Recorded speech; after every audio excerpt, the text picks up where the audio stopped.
Hello friends, myself Mr. Vinala Patel, working as a lecturer in Mechanical Engineering Department from Ballabudi Polytechnic, Navsari. Today I will discuss about some important terms related to cam.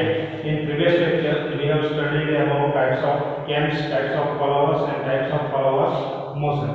હવે કોઈ પણ example તમને આપેલો હશે તો એ એક્ઝામ્પલમાં તમને જુદા જુદા ડેટા આપેલા હશે કે કેમના એંગલ અનુપમ છે, રાઈઝ આટલો છે, રેસ્ટ આટલો છે, ફોલ આટલો છે, ડ્વેલ આટલો છે, એ રીતે. તો એ એના એંગલ, લિફ્ટ અને બીજા જે ડેટા આપેલા છે એના પરથી તમારે છેલ્લે ફાઇનલ પ્રોફાઇલ તૈયાર કરવાની છે. આજે દર્શાવે છે વિચ ઓફ ધ કેમ પ્રોફાઇલ છે. હવે કેમ પ્રોફાઇલ સમજતા પહેલા આપણે આ ચેપ્ટરની અંદર જે પણ ટર્મ્સ યુઝ થાય છે તે ટર્મ્સ જોઈ લઈએ, જેથી તમને ખ્યાલ આવી શકે કે કયો ડેટા સામે રિલેટેડ છે. હવે જો આની અંદર ટોટલ આટલા ટાઈપના ટર્મ્સ યુઝ થાય છે, જે અહીંયા રાઈટ હેન્ડ સાઈડ પર દર્શાવેલા છે અને એ ટર્મ્સ અહીંયા ફિગરમાં દર્શાવેલા છે, જેવા કે base circle, trace point, pitch curve, lift અથવા એને સ્ટ્રોક કહી શકાય, pressure angle, prime circle, cam angle, dwell, angle of rise, cam profile, etcetera. હવે ફર્સ્ટ આપણે જોઈએ તો આ ફિગરની અંદર બેઝ સર્કલ. બેઝ સર્કલ આપણે કોને કહીશું તો અહીંયા આ જે સર્કલ દર્શાવેલું છે આ સર્કલને કહેવાશે base circle. It is the smallest circle that can be drawn to the cam profile. એટલે કે આ જે આપણી કેમ પ્રોફાઇલ છે એને ડ્રો કરવામાં આવતું નાનામાં નાનું સર્કલ એને બેઝ સર્કલ તરીકે ઓળખવામાં આવે છે. એના પછી આપણે સેકન્ડ જોઈએ ટ્રેસ પોઈન્ટ. તો ટ્રેસ પોઈન્ટ આપણે અહીંયા આગળ દર્શાવેલું છે. તો ટ્રેસ પોઈન્ટ એટલે શું કે it is the reference point on the follower. Right? It is the reference point on the follower and used to generate the pitch curve. અને pitch curve જનરેટ કરવા માટે ઉપયોગી છે. ફોલોવર પર આવેલું એવું રેફરન્સ પોઈન્ટ કે જેનો ઉપયોગ pitch curve ડ્રો કરવા માટે થાય છે. જો આ કેમ પ્રોફાઇલ હોય તો એને પેરેલલ જ આપણને એક બીજી પ્રોફાઇલ મળશે. આ રીતે આ ડિસ્ટન્સ આપણું સેમ રહેશે અને આ યલો કલરની જે પ્રોફાઇલ બતાવેલી છે એ આપણે સેન્ટર લાઈન પર દર્શાવેલી છે, તો એ કહેવાશે આપણું pitch curve.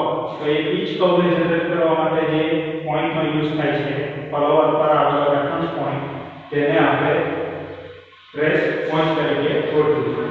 એના પછી pitch curve. તો એક ડેફિનેશન આપણે થોડી અલગ રીતે લખીએ. pitch curve એટલે શું? તો શાના વડે જનરેટ થાય છે? ટ્રેસ પોઈન્ટ વડે જનરેટ થાય છે. એટલે આપણે લખીશું it is the curve generated by trace point as the follower moves relative to the cam. બરાબર છે? જેમ જેમ ફોલોવર કેમની સાપેક્ષમાં ફરે છે તેમ તેમ એના ટ્રેસ પોઈન્ટ વડે જનરેટ થતો કર્વ જે છે એ આપણો pitch curve કહેવાશે. આ ડેફિનેશન માટે આપણે કેમ ફરતો હોય છે પણ એને આપણે સ્થિર કરી લઈએ છીએ. આ આપણો કેમ છે એને સ્થિર કરી લઈએ છીએ અને ફોલોવર એને સરફેસ પર ફરે છે એમ કન્સિડર કરીએ. એટલે ફોલોવર ના ટ્રેસ પોઈન્ટ થી જે કર્વ જનરેટ થશે આ થશે છે ત્યારે આનો પોઈન્ટ કઈ જગ્યાએ મૂવ થાય છે એને આધારે આપણે કર્વ ડ્રો કરીશું. તો એ કર્વ કહેવાશે આપણો pitch curve. એના પછી નેક્સ્ટ વન ઇઝ લિફ્ટ અથવા એનું બીજું નામ છે સ્ટ્રોક. એ પણ તમને ડેટામાં આપેલું હોય છે. તો સ્ટ્રોક આપેલું હશે કે તો લિફ્ટ આપેલું હશે. તો it is the maximum travel of the follower from its lowest position to its topmost position is called lift. એટલે શું કે અહીંયા આગળ આપણો આ જે ફોલોવર છે તે અત્યારે નીચેની પોઝિશનમાં છે. હવે આ જો આ તરફ ફરે છે તો આટલા ભાગમાં એની રેડિયસ ધીમે ધીમે વધતી જશે. એટલે આ ભાગ આ તરફ ફરશે તો ફોલોવર આપણો ઉપરની તરફ ઉંચકાશે, અહીંયા સુધી ઉંચકાશે. પછી આટલી રેડિયસ આપણી સરખી છે તો એ રેસ્ટમાં રહેશે. હવે જે મેક્સિમમ ઉંચાઈ હતી અને જે મિનિમમ નીચે આવે છે ત્યાં સુધીનું એનું ડિસ્ટન્સ, તો એ ડિસ્ટન્સ આપણે શું કહેવાશે? લિફ્ટ કહેવાશે. એટલે અહીંયાથી સપોઝ કે અહીંયા સુધી ઉંચાઈ છે તો અહીંયા રબર આવી જશે આ રીતે અને એ બે વચ્ચેનું ડિસ્ટન્સ આપણું લિફ્ટ કહેવાશે. એટલે એની નીચેની સૌથી નીચેની પોઝિશનમાંથી સૌથી ઉપરની પોઝિશન વચ્ચેના લંબ અંતરને લિફ્ટ તરીકે ઓળખવામાં આવે છે. એના પછી પ્રેશર એંગલ. તો પ્રેશર એંગલ આલ્ફા વડે દર્શાવવામાં આવે છે, જે આપણે અહીંયા દર્શાવેલું છે. It is the angle between the line of motion of forward and normal to the pitch curve at any point. બરાબર છે? હવે આ જે pitch curve છે એને નોર્મલ એક લાઈન લઈએ અને ફોલોવર આપણે ફરે છે એમ ધારેલું છે કે ફોલોવરની લાઈન ઓફ મોશન એ બે વચ્ચે બનતો એંગલ જે છે તે આપણો પ્રેશર એંગલ કહેવાશે. અહીંયા આગળ પ્રેશર એંગલ મેક્સિમમ આપણે દર્શાવેલો છે આલ્ફા મેક્સિમમ. pitch point પાસે પ્રેશર એંગલ મેક્સિમમ હોય છે. હવે નેક્સ્ટ ડેફિનેશન આપણી આવે છે પ્રાઇમ સર્કલ. તો પહેલા જે આપણે લઈએ એ આપણું બેઝ સર્કલ, સ્મોલેસ્ટ સર્કલ ને કેમ નોટ ટુ ધી કેમ પ્રોફાઇલ એ શું કહેતા આપણે બેઝ સર્કલ. હવે એના આવે છે પ્રાઇમ સર્કલ. તો પ્રાઇમ સર્કલ કોને કહીશું? તો આ બેઝ સર્કલ કરતા ઉપર આવેલું સર્કલ. આ જે સર્કલ છે એ પ્રાઇમ સર્કલ છે. આ કેમ પ્રોફાઇલ ને ડ્રો કરવામાં આવતું સર્કલ હતું એટલે બેઝ સર્કલ. હવે આ જે પીચ કર્વ છે એને ડ્રો કરવામાં આવતું સર્કલ, તો એ કયું કહેવાશે? આપણું પ્રાઇમ સર્કલ કહેવાશે. બરાબર છે? કેમ પ્રોફાઇલ માં જે સર્કલ મળે છે બેઝ સર્કલ, અને પીચ કર્વ માં જે સર્કલ મળે એ આપણું કહેવાશે પ્રાઇમ સર્કલ, જે યલો કલરના ચોકથી દર્શાવેલું છે. એટલે આપણે લખી શકીએ કે it is the smallest circle that can be drawn from center of cam and tangent to the pitch curve. આ જે pitch curve છે તેને tangent ડ્રો કરવામાં આવેલું સર્કલ, બરાબર છે? અને નાનું સર્કલ. એના પછી આવે છે આપણો કેમ એંગલ. તો કેમ એંગલ θ1, θ2, θ3 અને θ4 હોય છે.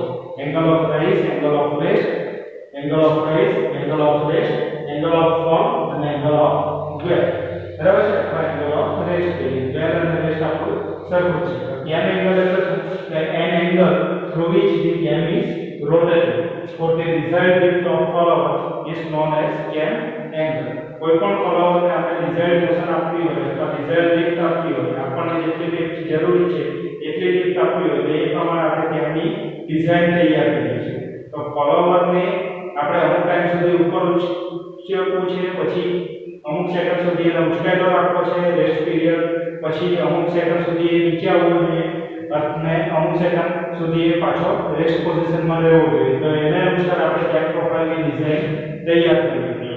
તો ફોલોવરની આપણને જે પ્રકારની મોશન જોઈતી હોય એ પ્રકારની મોશન મેળવવા માટે આપણે એ પ્રકારના કેમની ડિઝાઇન કરીએ છીએ અને જુદા જુદા ખૂણા એ રીતે રાખીએ છીએ. તો એ જે ખૂણા છે એ ખૂણા આપણને ફોલોવરની જુદા જુદા પ્રકારની મોશન મેળવવા માટે ઉપયોગી છે. એટલે કેમને આપણે ડિઝાઇન મોશન મેળવવા માટે કેટલા ડિગ્રી સુધી ફેરવીએ છીએ એ એંગલને શું કહેવાશે? કેમ એંગલ કહેવાશે.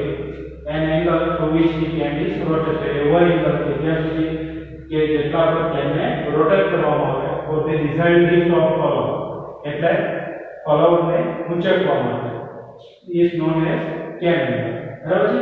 ફોલોવરને ઉંચકવા માટે આપણે કેમને જેટલા ડિગ્રી પર ફેરવીએ છીએ એ ખૂણો આપણો કેમ એંગલ કહેવાય છે.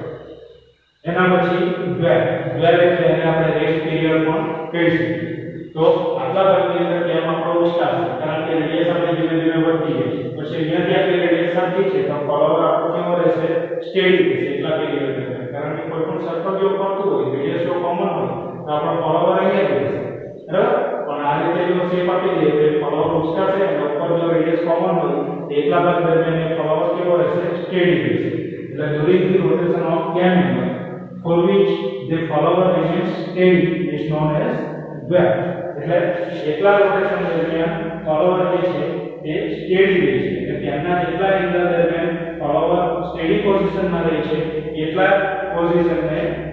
પોઝિશનને ડ્વેલ તરીકે ઓળખવામાં આવશે.